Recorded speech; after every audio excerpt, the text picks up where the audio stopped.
lunes a viernes, de 11 a 12 meridiano, Agenda Nacional.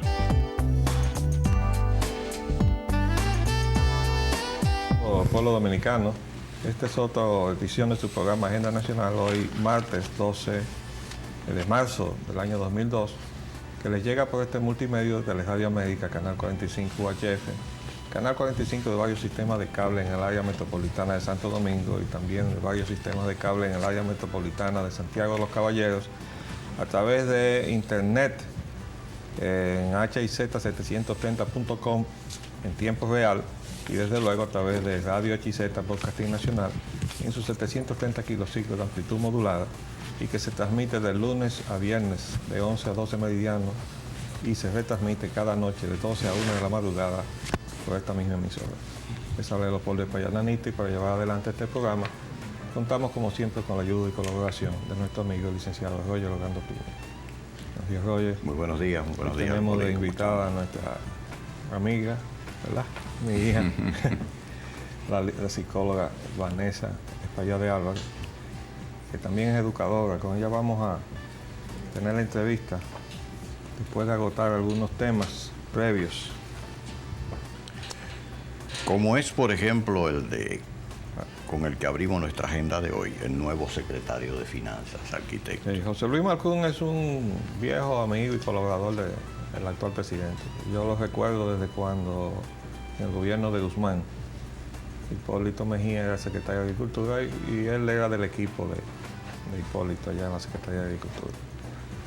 En los PANAP ahora tenemos que Vázquez Raña ignora lo relativo a una posible entrevista con el presidente Mejía. Ya habíamos dicho que esa era una visita totalmente improcedente. No es posible que el presidente de la República, aunque coincida con un evento al cual él va a asistir, o que estuviera programado asistir en México, se encargara o se involucrara en este tipo de gestión. Eso está por debajo de la dignidad presidencial que él tiene. Y él tiene que cuidar mucho eso. Indudablemente que sí, pero estos anuncios con respecto a esta reunión de que iba a tener el presidente aprovechando la visita a México habían sido muy reiterados en varias ocasiones y ahora resulta que no era así. Esas son las cosas que a uno le llenan de desconfianza sobre estos juegos, el manejo de las informaciones. Es así. Por eso Vázquez Raña ha dicho más de una oportunidad que al pueblo dominicano se le ha estado engañando. Y desde luego la responsabilidad de esa acusación recae en el amigo José Joaquín Puello, lamentablemente. Y ahora pasamos a la crisis de los servicios públicos. No, hay algo más. Algo más sobre los juegos. Sí. Adelante, porque arquitecto. Dice precisamente el doctor Puello que los juegos no resisten un atraso más. Bueno, ¿y a quién le dice él eso? Porque los atrasos son consecuencia de los atrasos del gobierno en los pagos. Y además porque obviamente ha habido muchos trastornos en el desenvolvimiento de la comisión organizadora. Si no, no hubiera habido tanta movilidad en el comité organizador, cosa que reprochaba Vázquez Raña cuando decía que eso no pasaba en los comités organizadores de otros países. Parece que tenemos entonces... Es un gran observador el señor Vázquez Raña, ¿verdad? Tenemos ese triste privilegio, ¿no? Haber dejado esa impronta. Ahora sí pasamos a la crisis de los servicios públicos, arquitecto. La energía eléctrica. Los clientes al grito por cobros altos. Distribuidoras disponen cobranzas retroactivas. Más que eso, otras cosas que ahora... Bueno, eso es realmente ya llegar al colmo. Aquí está la primera plana del periódico Hoy de hoy. Distribuidoras disponen cobranzas retroactivas. Pero es que no hay nadie fiscalizando a esta gente. Absolutamente. Y no hay nadie protegiendo al consumidor dominicano. Y ese es el problema. Van a seguir jugando con el pueblo dominicano, que somos gente que tenemos mucho aguante. Y un día hacemos un disparate. Entonces las cosas van a ir mal.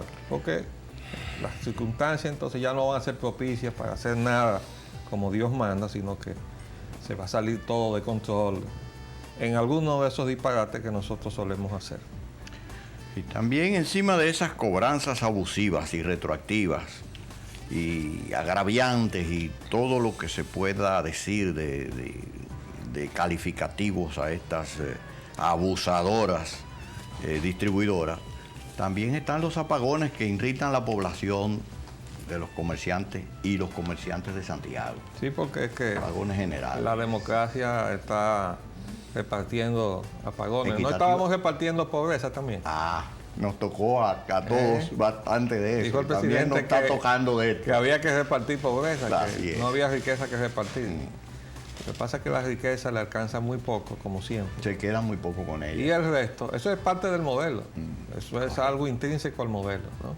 Una concentración de riqueza en unos pocos y el resto pobreza. Con este agravante, que la mayor parte de esa riqueza se la llevan para afuera del país. Esa es la peor Eso de es todas. un modelo de expoliación y de, en fin, de extracción. Petróleo y combustibles, arquitecto. El petróleo a $24 el barril. Dice Bueno, pero hay hoy. que aclarar que estos son cotizaciones de la bolsa de valores, es decir, eso son especulaciones. Como ya hay una tensión en Medio Oriente, producto de todo lo que ha dicho el presidente Bush sobre un ataque a Irak, que no solamente es a Irak, que no está de lleno en el mercado petrolero, sino que va a ser la reacción del resto de los OPEP, que ello va a generar. que no está de acuerdo con ese tipo de actitud que tiene el gobierno de los Estados Unidos y su presidente, el señor Bush. Y entonces se temen las repercusiones de todo eso. O lo tememos nosotros, los que vamos a pagar todo aquello. Exacto. Pero hay algunos grupos y intereses que están sirviéndose con la cuchara grande cada vez que se bate un poco ese tipo de lenguaje, ¿no?, bélico. Sí, por eso es que uno se pregunta por qué se hacen este tipo de declaraciones cuando todos sabemos cuáles van a ser las repercusiones. Pero, Obedecen a un fin y un propósito sí, determinado. pero mi pronóstico es que la economía de Estados Unidos no resiste un petróleo a alto precio. Ese es otro contrasentido, que bueno. uno profundiza buscándole explicaciones y no se las encuentra. Pero vamos a ver hasta dónde podemos llegar nosotros en esta situación. Y Secretaría de Industria y Comercio, el gobierno propone un acuerdo petrolero a Trinidad Tobago, productores de petróleo al norte de Venezuela, un par de islas que fueron colonias inglesas. Ahí, obviamente, Trinidad y Tobago se ha convertido en suplidor de gas licuado de petróleo de la República Dominicana. En las crónicas de llegada de los barcos, de los cuales yo suelo recortar, y para sacar la programación de llegada de los buques, los distintos puntos cargados de combustible, veo que siempre citan Point Lisas de Trinidad y Tobago como punto de origen a ciertos embarques de gas licuado de petróleo y probablemente de otros combustibles. A mí me parece muy acertado esta iniciativa porque si ya tenemos una relación estable como punto de suministro, entonces deberíamos poder tener algún tipo de facilidad. Yo supongo que el hecho de que se cite como modelo el Acuerdo de San José es básicamente porque el Acuerdo de San José nos permite una facilidad de pago de la factura petrolera. Es decir, que no tiene el país que desembolsar la totalidad del monto, sino que puede dejar como diferido un 20 o un 30% del monto. Eventualmente eso se puede convertir en préstamos a largo plazo, aun cuando del lado de México ya sabemos que eso es letra muerta. Pero ojalá que se llegue a materializar este acuerdo con Trinidad y Tobago. Ya vimos también que el señor presidente hizo un acuerdo en principio en ese mismo tenor, al menos con respecto al petróleo, que fue con Ecuador en su última visita.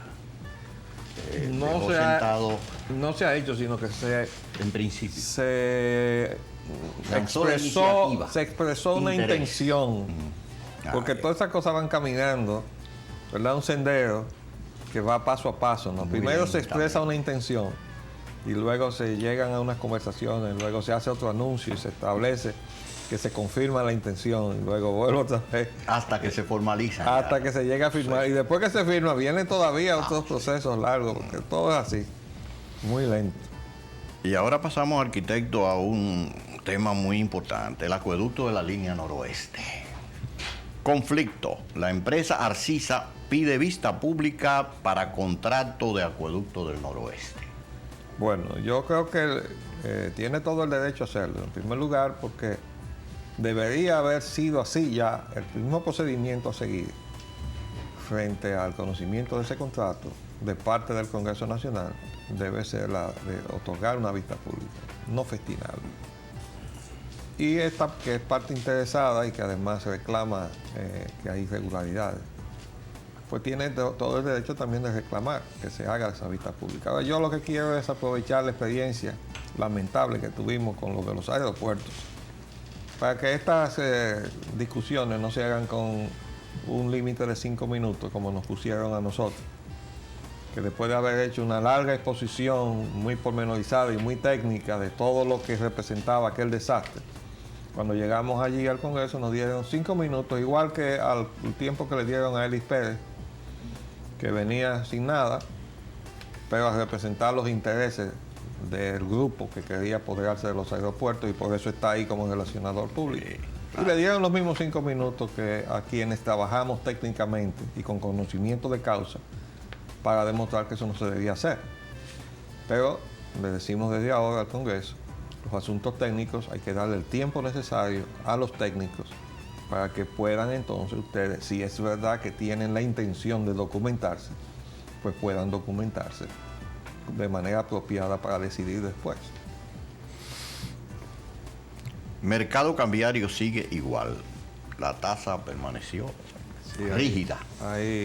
No se flexibiliza. Mientras el Banco Central no cambie el costo del dinero que está colocando en el mercado, pues ya sabemos que no va a bajar. Además, la intención no es que baje. La intención es que se devalúe y lo van a ir profundizando. Porque es una especie de círculo vicioso, ¿no? Porque ahora van a comenzar a subir una serie de cosas. Y como consecuencia de que todo eso está subiendo, vamos a llegar a otra devaluación. Entonces le van a ver. O una estabilización más o menos en el nivel de que se encuentra, pero las cosas van a continuar subiendo. Entonces ya se produce una espiral inflacionaria. Esto es como tú estás en el ámbito de tu especialidad, ¿verdad? Que es la aeronáutica, ¿no? Familiarizada. Navarrena. Cuando la aeronave va ascendiendo, entonces llega a un techo, cuando ya está a 30.000 pies de altura, no sé cuánto, ahí se estabiliza. Ahí se estabiliza. Por allá. Digo, por el momento, la estabilidad, yo no creo que sea por mucho tiempo. Hasta que se le ocurre, ¿verdad? Subir otra vez. A subirlo convenientemente cuando se produzcan las coyunturas adecuadas. Y pasamos que nunca ahora son para beneficiar. En función del interés de los dominicanos. Indudablemente. Vamos a pasar ahora a los temas nacionales. La politiquería dominicana. Bueno, estas son informaciones de hace unos días. Pero con relación al asunto de la Cámara de Cuentas, el presidente declaró, después de haber pensionado y después de que el Senado había destutanado o sustituido a los miembros de la Cámara de Cuentas, que la Cámara de Cuentas bloqueaba al gobierno, al Poder Ejecutivo. Y dice que se le ordenaban ciertas investigaciones y que ese organismo no respondía. Nosotros queremos decir que el presidente tiene a su disposición la Contraloría General de la República para aquellas investigaciones que considere necesario hacer en la rama ejecutiva del Estado. La Cámara de Cuentas, en principio, debe responderle al Congreso de la República, específicamente al Senado. De modo que no estoy familiarizado con la legislación, no la tengo a mano. No voy a descartar que tenga el derecho el presidente de la República de requerir de la Cámara de Cuentas alguna investigación. Pero es extraño que él, teniendo sobre todo una persona tan idónea ahí como el Contralor General, el licenciado Lalane, tenga que ir a recurrir a la Cámara de Cuentas para que le investiguen algo en el área económica, ¿claro?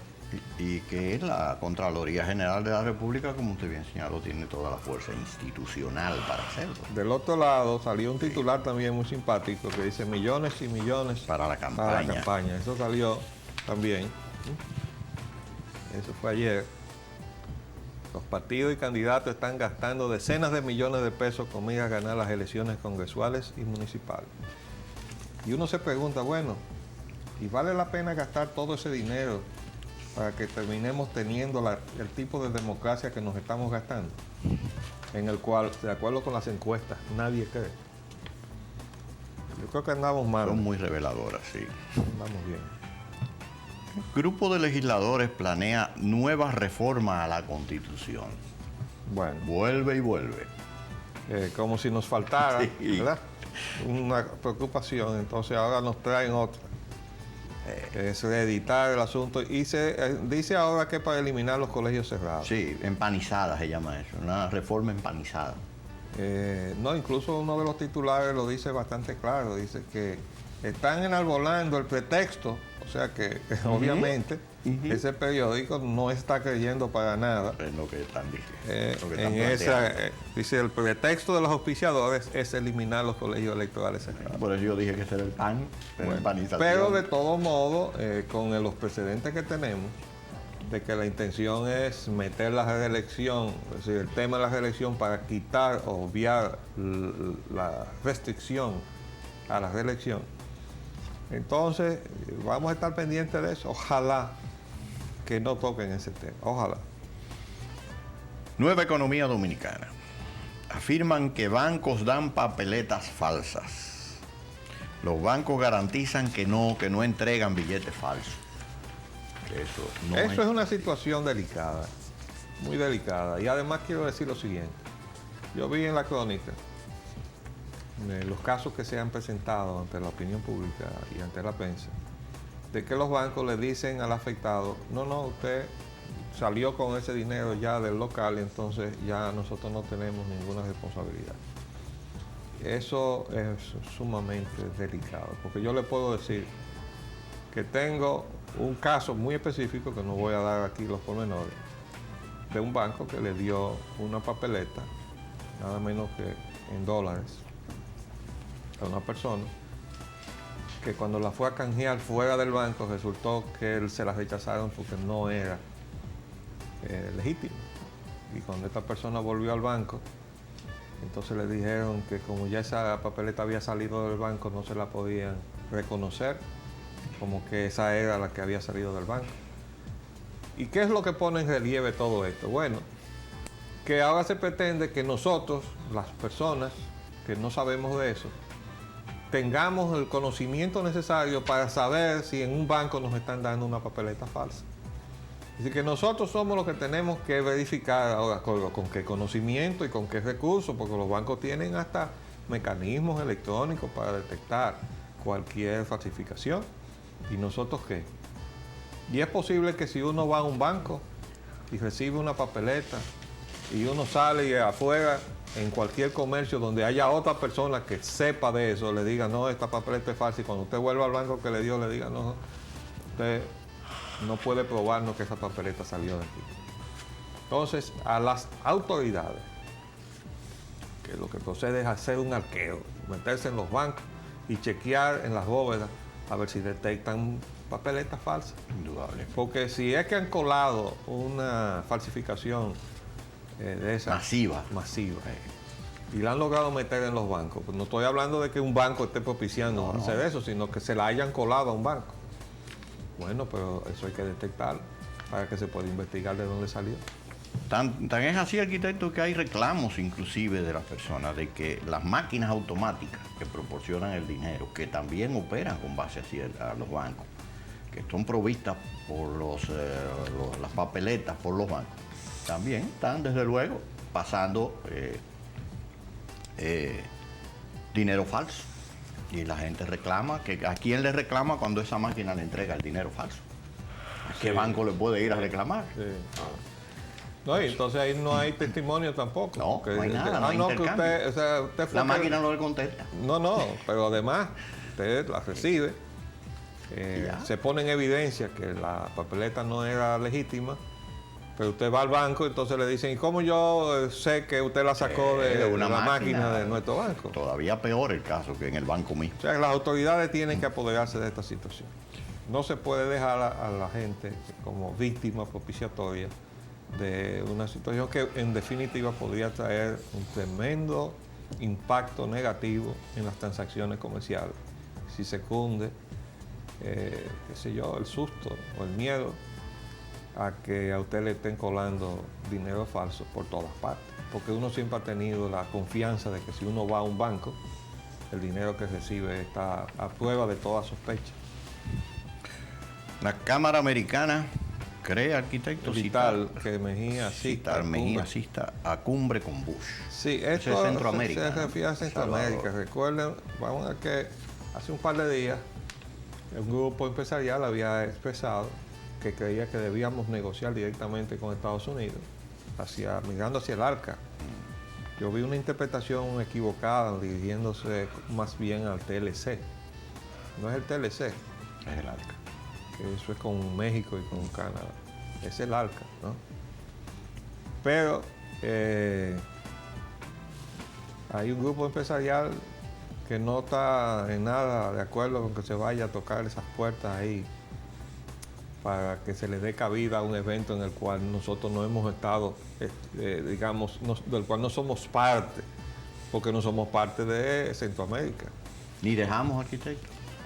Ahora mismo acabamos de refrendar prácticamente la adhesión a ese grupo subregional de Centroamérica, un acuerdo de libre comercio con Centroamérica que nos detenía solamente la cuestión, el diferendo con Costa Rica y Nicaragua. Ya acabamos de torcernos nosotros mismos el brazo y darle a Costa Rica haberle firmado con ellos. No, pero no hemos torcido nada. Bueno, acuérdate el aparentemente no. Hicieron la salvedad de sacar los dos productos que eran objeto de la objeción. Ya he explicado que ese es el mecanismo. Se enuncia lo que supuestamente se está buscando, pero en definitiva todo el mundo hace su reserva, a menos que usted sea muy ingenuo o muy tonto. Y entonces ya usted se merece los calificativos que le suele endosar su eminencia el cardenal a los que es lo que firman yo me temo contratos de ese tipo que le llama imbéciles, ¿no? Eso es lo que yo me temo que hayamos sido y que continuemos siendo. Yo creo que los empresarios dominicanos no van a dejarse tomar el pelo. Vamos adelante. Poder Ejecutivo somete proyecto de ley incentivos agropecuarios. Bueno, sobre eso yo creo que tenemos que ver bien que hayamos llegado ahí, porque eso es volver atrás. ¿Ustedes recuerdan cuando barrieron con todas las leyes de incentivos? Bueno, ahora estamos volviendo atrás. Vamos bien en ese aspecto. Proyecto de ley apoyo a desarrollo del agro.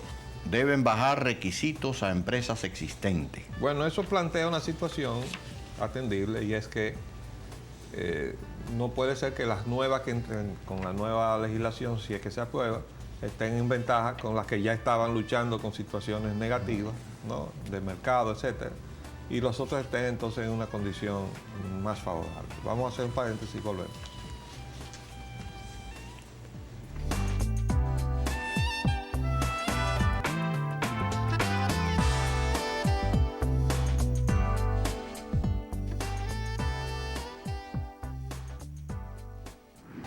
Bien, pues pasamos ahora a la entrevista con la psicóloga Vanessa Espaillat Álvarez, que acaba de regresar de un viaje interesante a Puerto Rico, ¿verdad, mija? Muy interesante. Se celebraba el tercer encuentro internacional de educación y pensamiento en Puerto Rico, que es un evento auspiciado por la Universidad de Puerto Rico, de Río Piedras, y de un proyecto que dirige el doctor Ángel Villarini, pedagogo puertorriqueño, profesor universitario, que ese proyecto está dirigido a desarrollar estrategias de pensamiento en los educandos. Entonces, este tipo de eventos se hace desde hace 14 años de forma ininterrumpida en Puerto Rico. ¿Y quiénes asisten? Al principio asistían educadores puertorriqueños. Eso se hizo con el objetivo de que se tuviera un espacio de reflexión donde se pudieran intercambiar en métodos de enseñanza-aprendizaje, porque los métodos de enseñanza van de acuerdo con la forma, vamos a decir, de pensar de una sociedad. Vamos a decir que política, moral y pedagogía van de la mano. Y la forma de educar, de alguna forma, está vinculada con los sistemas políticos. Entonces, nosotros somos sociedades, ¿verdad?, que de alguna forma la forma de educar respondía a los modelos de tiranía y de autocracia. Un maestro iba al aula, era el mentor y el que sabía todo. El educando se quedaba sentado y solo escuchaba y se iba. Entonces ese tipo de educación ya está obsoleta, porque no educa para vivir en democracia, no educa para que las personas puedan aprender a pensar y para que puedan ser seres humanos útiles en la sociedad. Y una persona que no piensa no puede ser libre. Entonces, es una revolución a nivel de los maestros, que este señor empezó en pequeño con sus maestros en Puerto Rico, pero que como ahora es un evento internacional, cada año se dan cita ahí maestros de toda parte de Latinoamérica, de Sudamérica, Centroamérica, México, estaban de Aruba. República Dominicana siempre tiene una cuota bien amplia de... Pero tengo entendido que hubo un grupo que no pudo ir. Sí, este año y el año pasado, en los últimos años, han tenido dificultad para ir los dominicanos porque la Embajada Americana le niega la visa.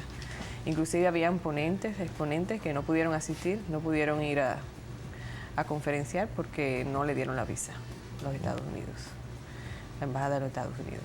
Pero siempre van cientos de dominicanos al evento.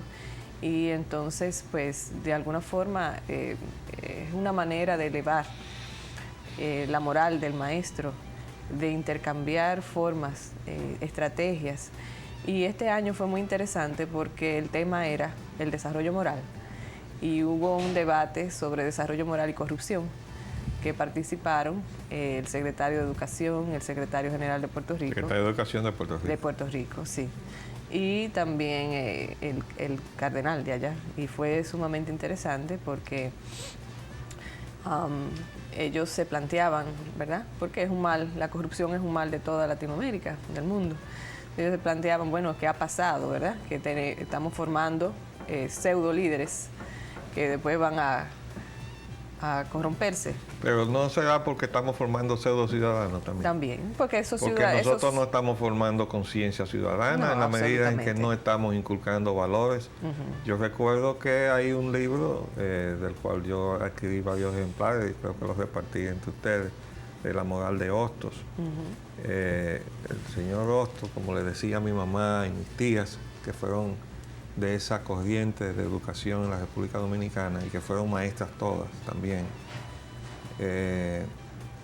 inculcaba la necesidad de esa moral como elemento de la educación, porque de otra manera usted no está formando ciudadanos, ¿no? De hecho, en este tipo de seminarios siempre se pone muy en alto los aportes que hizo Hostos, Paulo Freire, Vygotsky, Piaget, que son grandes pensadores del siglo pasado y del siglo XVIII, XIX, XX, que de alguna forma han influenciado en que, vamos a decir, pueda tenerse una pedagogía mejor y que podamos abandonar ese tipo de pedagogía que nos impuso la tiranía.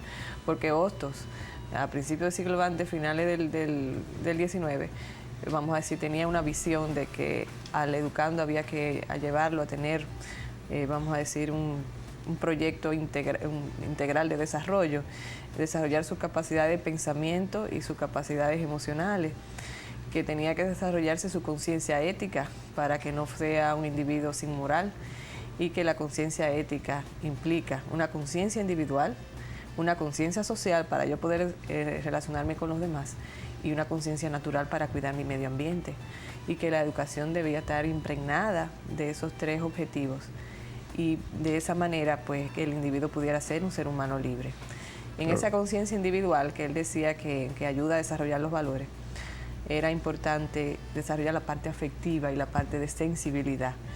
En un ambiente escolar donde no hay afectividad y donde no hay un buen desarrollo de las relaciones, los seres humanos no aprenden. Y en un mundo que cada vez da menos cabida a ese tipo de sensibilidad, porque estamos rodeados e impregnados de un materialismo que lo que persigue exclusivamente es el éxito económico. Es un darwinismo económico, o sea, que persigue extinguir al más débil, porque eso es lo que es la tesis de Darwin, ¿no? La sobrevivencia del más apto. El más apto no es necesariamente el más ético, ni el más moral, ni el más honrado, y entonces se reconoce el éxito de don fulano de tal, que es un gran malandrín, que se salva de ir a un tribunal porque todo está corrompido, incluyendo la justicia. Pero la persona que trabaja de acuerdo con una norma ética está en desventaja entonces en este mundo materialista. Sí, porque esos son los valores que propugna el neoliberalismo, o sea, el materialismo y el consumismo. Entonces, de hecho, en el panel que hablaban sobre corrupción y desarrollo moral decían que precisamente el haber tergiversado los valores en nuestra sociedad es lo que ha hecho que la corrupción esté rampante. O sea, primero consumir y tener dinero y después lo demás. Entonces, mientras ese sea el estandarte de las sociedades, nosotros vamos a nuestra autodestrucción. Yo me acuerdo una vez, yo he ido a varios de estos tipos de encuentros, el ponente magistral era un norteamericano que estaba en contra de las corrientes neoliberales, un señor apellido Apple, que decía que en los Estados Unidos se habían vendido hasta las escuelas, se habían privatizado y que en el mediodía se pasaban, por ejemplo, en algunas escuelas que eran subsidiadas por empresas privadas, anuncios de cadenas internacionales. Entonces los niños interrumpían su clase a las 12 del día y tenían que ponerle la televisión para ver los anuncios. Y después de eso se apagaba la televisión. Entonces ese maestro norteamericano estaba en contra de esas corrientes neoliberales y fue a denunciar esa política que se estaba haciendo en su país. Y decía que gracias a Dios había maestros que en el momento, porque tenían que obligado a poner la televisión a esa hora a los niños para ir creándole la mentalidad del consumismo y todo eso, volteaban la televisión y la ponían en contra de la pared para que los niños no lo vieran. Porque eran maestros que tenían algún tipo de conciencia. No sabía que eso estaba ahí en ese nivel. Sí, que pierden el empleo muy fácilmente. Entonces realmente es un espacio de reflexión, de crecimiento y de que el maestro se dignifique, se sienta que realmente es digno, porque en esta, vamos a decir, sociedades neoliberales, los humanistas prácticamente están totalmente desvalorizados, porque un humanista nunca va a ser rico, ni va a tener para consumir, va a tener una riqueza moral. Sí, una enorme riqueza moral. Exacto. Nosotros somos unos pobres infelices, sí, desprovistos totalmente de valores. Son lo que Fernando Sabater ha llamado imbéciles morales. Entonces nosotros tenemos muchos políticos que son imbéciles morales, porque no tienen capacidad de discernir. Entonces, cuando una persona no tiene capacidad ética o capacidad moral, es porque o le falta sensibilidad o le falta capacidad de razonar, de pensar. Por eso es importante que en las escuelas el método de enseñanza se varíe y que se usen estrategias donde el muchacho aprenda a pensar y a llegar a su propio conocimiento. Por eso otros decían que un maestro es un guía. Un maestro es alguien que acompaña al otro en su proceso. No es una persona que le da todo el conocimiento. De hecho, tú vas y das una clase magistral, te sientes que, wow, tú hiciste, vamos a decir, te ganaste el pan del día, pero la gente no aprendió nada. Pero déjame decirte, yo no estoy totalmente de acuerdo con eso, porque eso parece partir de la apreciación de que la relación maestro-alumno no producía ningún resultado. Y yo recuerdo, y lo he sacado muchas veces aquí en la televisión, en este programa, que la nómina de maestros de la escuela normal que yo encontré en el año 43, yo tenía 12 años, cuando entré a la escuela normal, que entonces se llamaba Presidente Trujillo, como todo en el país, eran todos una gente de una excelencia intelectual, moral, increíble. Nosotros tuvimos de profesor de gramática al poeta nacional, Pedro Mir. Tuvimos a 3 rectores posteriores de la universidad como maestros normales. Es decir, ¿dónde está ese material humano en la escuela de hoy? Porque hay que separar los colegios. Tú trabajas en un colegio privado, pero la escuela pública está en este momento servida por un cuerpo magisterial cuya calidad dista muchísimo de la calidad del cuerpo magisterial. Estamos hablando de la escuela normal, la que yo puedo comparar, a pesar de que también tanto mi hermana como yo fuimos a la escuela primaria anexa. Tuvimos un tiempo en la escuela pública del nivel primario, antes de ir al colegio Muñoz Rivera, donde nos graduamos, ya de 8º curso. Quiere decir que tenemos una vivencia de lo que era la calidad de la enseñanza pública de aquella época, y aunque no contara con los adelantos de hoy día y la conceptualización pedagógica que se hace y que tú dominas, estaban imbuidos de las enseñanzas del señor Hostos. Bueno, pero que Hostos realmente era una persona que tenía otra forma Acuerdo, de... pero que quiero decir que el hecho del esquema magisterial, o sea, de la cátedra magisterial, no le quitaba la capacidad de enseñanza, porque todo dependía de la capacidad de enseñar y el amor para enseñar. Yo puedo recordar, y debo aprovechar esto, para recordar a mi maestro, Moncito Báez, el ingeniero José Ramón Báez López Peña. Yo creo que Moncito Báez no fue nunca a aprender pedagogía en ninguna parte. Yo no recuerdo haber visto a alguien que enseñara con más amor que Moncito Báez y que pudiera detectar cuando los alumnos estaban entendiendo y cuando no estaban entendiendo. Él hacía su explicación, y se volteaba a la pizarra, hacía su explicación, y cuando se volteaba y nos miraba, le decía, ustedes no me han entendido, y volvía otra vez y nos explicaba, hasta que él se percataba de que habíamos entendido. O sea, la situación que tú retratas es la del profesor que llega, tira su cátedra, y no le importa si los alumnos le entendieron o no le entendieron. El que va a enseñar con amor, ¿verdad?, que va a dar lo que tiene, porque nadie puede dar lo que no tiene. Un maestro que no tiene nivel no puede enseñar. Ahora, eso es importante, diferenciar lo que serían las estrategias, que vamos a decir, enarbola la metodología constructivista, que precisamente se basa en Hostos, y lo que está pasando ahora mismo con los maestros. Porque en aquel momento los maestros se formaban en la Escuela Normal de Maestros, que era la escuela que de alguna forma dejó Hostos y sus seguidores, que siguieron el mismo modelo de Hostos, que Hostos tenía una metodología de enseñanza-aprendizaje que es muy parecida a lo que se está proponiendo ahora mismo. Entonces, todos esos maestros que aprendieron esa metodología, pues tenían la habilidad de enseñar. Ahora, ¿qué pasa? Cuando tú no tienes la posibilidad de hacer que la gente aprenda a pensar, que es lo más difícil y lo más importante en el desarrollo de un ser humano, puede ser que yo oiga una cátedra magistral y que sea muy buena, pero si yo no tengo la capacidad de pensar, yo no seré capaz de asimilar y después de yo, vamos a decir, razonar en el proceso de mi propia vida, buscar soluciones. Entonces, eso es el aporte que se le está dando ahora. O sea, que tenemos que enseñar a las personas a pensar y a sentir. O sea, un desarrollo afectivo y un desarrollo cognitivo. Las dos cosas que también Hostos lo proponía. Bueno, entonces, yo recuerdo que mientras yo enseñaba en la universidad, les decía siempre a mis alumnos que yo iba a enseñarles lo que sabía, porque nadie puede enseñar lo que no sabe.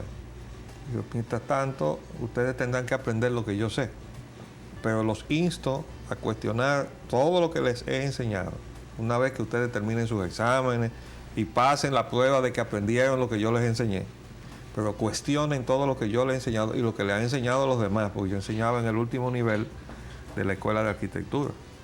Es decir, que cuando llegaban ahí ya estaban a un paso de salir hacia el ejercicio profesional.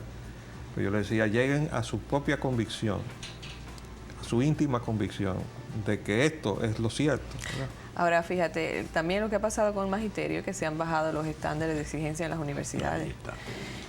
Si tú coges que para que todo el mundo tenga el derecho de estudiar, tú vas a bajar los estándares, entonces realmente tú vas a tener profesionales que no van a desarrollar todas sus capacidades. Yo tengo una amiga ahora mismo que está formando su hija, porque ella es española, para ir a estudiar a la Universidad de Barcelona, y allá le dijeron que si en el examen de admisión ella cometía 3 faltas, la ortografía no entraba, porque eso quiere decir que no dominaba el idioma. Entonces dime tú, si nosotros pusiéramos ese estándar aquí, ¿cuánta gente se quedaría fuera? Y si tú pasas ese examen en los periódicos de este país, ¿qué pasaría ahí? Bueno. Se cerrarían varios medios. Todos los correctores, todo el mundo. Bueno, no me voy a atrever a ir hasta el director, pero yo creo que se iría casi todo. Se cierran varios medios. Entonces se han bajado los estándares de educación en las escuelas públicas y en los maestros donde se van a formar. Entonces, imagínate tú que un maestro vaya a formarse en una universidad donde tengan cátedras magistrales. O sea, el maestro entra, no le importa si tú aprendiste o no aprendiste, y por ahí te vas. Entonces, ese maestro aprendió a pensar. El alumno. El alumno, o sea, el alumno que está aprendiendo para ser maestro aprendió a pensar. aprendió a hacerlo de otra manera. ¿Qué va a hacer cuando él vaya a las aulas? Va a hacer lo mismo, va a reproducir un modelo. Pero eso es lo que está sucediendo, porque también sucede El círculo que mental. ese alumno a cuyo que se le ha bajado el nivel, ¿verdad?, de exigencia para asistir, cuando se gradúa por la línea de menor resistencia, a veces se queda dando clases. Sí, sí. Entonces Se baja la tenemos calidad. un Se va ciclo transmitiendo. cerrado. Una ¿verdad? involución. Y una cosa importante, yo me acuerdo en una de estas seminarios,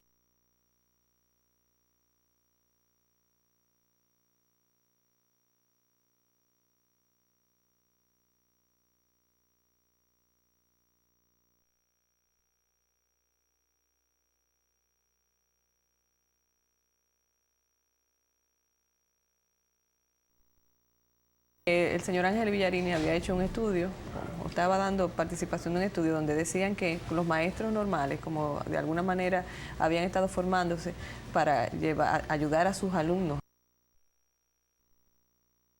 Pues, cuando los alumnos llegaban a la universidad, como el maestro universitario no había tomado ninguno de esos programas, involucionaban.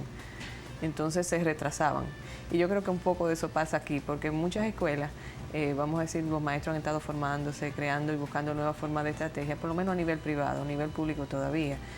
Pero Ángel Villarini está haciendo ahora mismo un proyecto muy hermoso en Monseñor Noel y en Bonao, me enteré en este último simposio, donde está siendo subsidiado por la Falcon Bridge, y él está formando líderes, maestros de más de 50 escuelas, y para enseñar moral. Y él decía que primero hay que darle un año, o sea, el maestro se entrena un año para que pueda ser un buen líder y después ir a enseñar moral en las escuelas. Entonces, esa parte importante está haciendo ese señor aquí. No, yo creo que a todos los niveles de la educación tiene que ponerse como mira, no solamente formar a un profesional, como muchas veces quieren los padres para sus hijos. Yo quiero que tú seas profesional, si es alguien que, en fin, se ha dedicado, como ha pasado, es un fenómeno de aquí muy típico de la República Dominicana, que mucha gente que proviene de las zonas rurales del país, que son gente de trabajo en el campo rural, y muchos de ellos con medios incluso económicos, no quieren que sus hijos se queden estancados ahí, Claro. los mandan a hacer una carrera profesional. Y entonces lo encarrilan en esa dirección. Muchas veces los alumnos vienen a hacerse de una carrera sin tener una verdadera vocación, o simplemente porque su padre le pidió que estudiaran tal o más cual disciplina y ellos lo quieren complacer. Y se forman profesionales que ejercen lo que alguien bautizó hace mucho tiempo como trabajo, es decir, que es algo que no les gusta y les cuesta trabajo hacer, ¿verdad? Porque alguien decía que cuando uno hace lo que a uno le gusta, uno no está trabajando. Uno está jugando. Y uno no siente que realmente aquello es algo pesado, cuesta arriba. Pero si usted tiene que pasarse la vida, por el resto de su vida, haciendo algo que a usted no le gusta, ese es un ser muy desgraciado. Claro. Pero la parte que a mí en este momento me resulta interesante batir es el hecho de que se forme un técnico medio, se forme un profesional, pero no se forme un ciudadano. Que no se le dé criterio de que es parte integral de una sociedad que tiene un compromiso con esa sociedad de contribuir de alguna manera al buen funcionamiento de esa sociedad, a superar sus problemas, Claro. a expresar de alguna manera la solidaridad. Es importante que sepamos que el desarrollo moral se aprende en la casa. Se aprende en todos los contextos de relación que tiene un ser humano, pero el contexto más importante es la familia. Y el que no tenga familia. Bueno, tendrá amigos, tendrá compañeros, tendrá una Tú institución. sabes bien que aquí, dado la... La estructura. Sí, y sobre todo esos procesos de migración interna, ¿no? Rural-urbano que nosotros protagonizamos, pues hay muchos hogares de esos que se desbaratan y entonces Pues, queda una madre con sí. unos hijos, ella tiene que trabajar. Sí. Ya tú sabes que ahí, bueno, no va a haber espacio porque para un niño aprender moral, tiene que haber tenido unos padres que den el ejemplo, unos padres que reflexionen con ellos, unos padres que lo hagan sensible al dolor ajeno, vamos a decir, al dolor del otro, sensible a la naturaleza. Entonces, eso necesita tiempo. Eso no se lo va a enseñar la televisión a los niños, ni se lo va a enseñar un amiguito. Eso lo enseñan los padres. Entonces, Si lo saben. Si lo saben. Y si no lo saben. Ya tú sabes que se reproduce el modelo de antivalores. Ah. Entonces, cuando un padre tiene esa sensibilidad y educa a su hijo, la escuela lo que hace es abonar. Y esos cuando valores. la escuela se enfrenta con un muchacho que viene con la carta volteada de su casa. Bueno, o Muy tú árido. eres israelita y entonces siembras en el desierto a ver si algo sale, porque a veces vienen personas que son desiertos, porque no le han fomentado nada en la casa y es muy difícil. Pero la labor de la escuela es ayudar al niño, ayudar al joven a que reflexione sobre sus propios valores y sepa cuál es su conciencia ética y que sepa que tiene que desarrollarla. Esa sí es la labor de la escuela. Hacerle saber a la persona en dónde está su desarrollo moral y saber que tiene que seguir, porque este es su proyecto para hacerse un ciudadano útil. Eso es básicamente casi decir, bueno, estamos dándote una filosofía de vida, Ya, claro. más que nada, ¿no? Porque se le está diciendo, usted va a vivir, pero usted no va a vivir como un salteador, ¿no? Claro. Y además, los niños pequeñitos es que aprenden que los valores humanos son buenos porque nos hacen felices. Porque en el ejercicio, en el día a día, en el ejemplo del maestro, en el ejemplo de la convivencia, los niños van aprendiendo que vale la pena tener ética y que vale la pena tener valores. Me abusan, entonces yo estoy aprendiendo que hay que sobrevivir como en la jungla.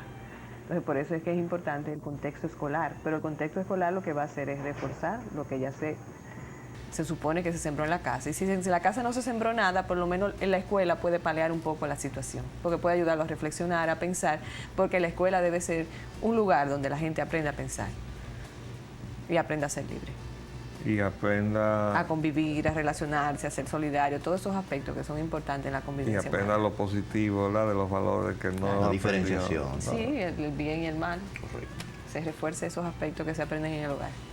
Eso, bueno, ojalá que esa corriente se disemine y alcance al universo más amplio posible de todo nuestro cuerpo magisterial, a ver si de alguna manera podemos incidir en la ausencia, en la falta que viene desde los propios hogares, que muchas veces están mutilados.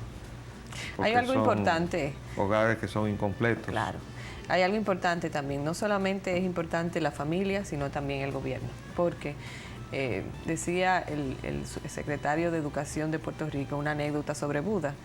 Le preguntaban a Buda que qué era importante para poder gobernar un país y él decía tener control de la alimentación del pueblo, de las armas y tener la confianza del pueblo. Entonces los mismos le dijeron, bueno, ¿y qué tú quitarías? ¿Qué tú dejarías en primer lugar? Le diría, primero quito las armas, después quito la alimentación. Y dice, ¿cómo? ¿Y cómo va a ser? La gente se va a morir de hambre.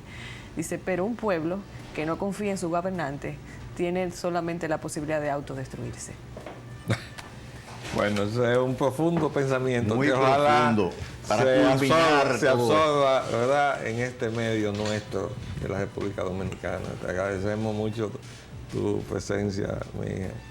Yo creo que a los amables televidentes les gusta mucho verte cuando tú vienes, por las cosas que dices. Bueno, pues muchas gracias por su atención. Nos despedimos esta mañana. Les hablamos Leopoldo Payana Anita. Y Roger Ogando.